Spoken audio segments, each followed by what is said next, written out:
तत्कालीन जिल्हाधिकाऱ्यांच्या बनावट सह्या करून मावेजा प्रकरण ताजे असतानाच आता तहसीलदाराच्या बनावट सहीचे अन्य प्रकरण समोर आले आहे। केज येथील तहसीलदारांच्या बनावट स्वाक्षरीचे बनावट आदेश पारित केल्याप्रकरणी केजच्या तत्कालीन निवासी नायब तहसीलदार आशा दयाराम वाघ गायकवाड हिच्यावर केज पोलीस ठाण्यात गुन्हा दाखल करण्यात आला आहे। केजचे तहसीलदार राकेश गिड्डे यांनी दिलेल्या फिर्यादीनुसार महाराष्ट्र जमीन महसूल अधिनियम 1966 च्या कलम 155 अंतर्गत 7/12 मधील चुका दुरुस्त करण्याचे अधिकार केवळ तहसीलदारांना आहेत। मात्र तत्कालीन नायब तहसीलदार आशा वाघ हिने हे अधिकार नसतानाही आणि तहसीलदारांना कोणतीही कल्पना न देता बेकायदेशीररित्या फायली ताब्यात घेतल्या। त्यानंतर मे आणि जून 2025 या कालावधीत तहसीलदारांच्या बनावट स्वाक्षरीचे आदेश अंमलबजावणीसाठी बेकायदेशीर मार्गाने पारित केले।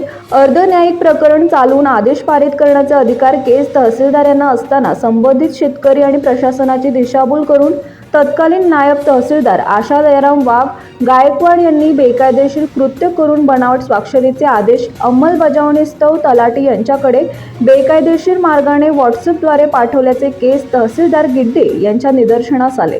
आरोपी आशा वाघ ही सध्या छत्रपती संभाजीनगर येथे संजय गांधी योजनेच्या तहसीलदार पदावर कार्यरत आहे।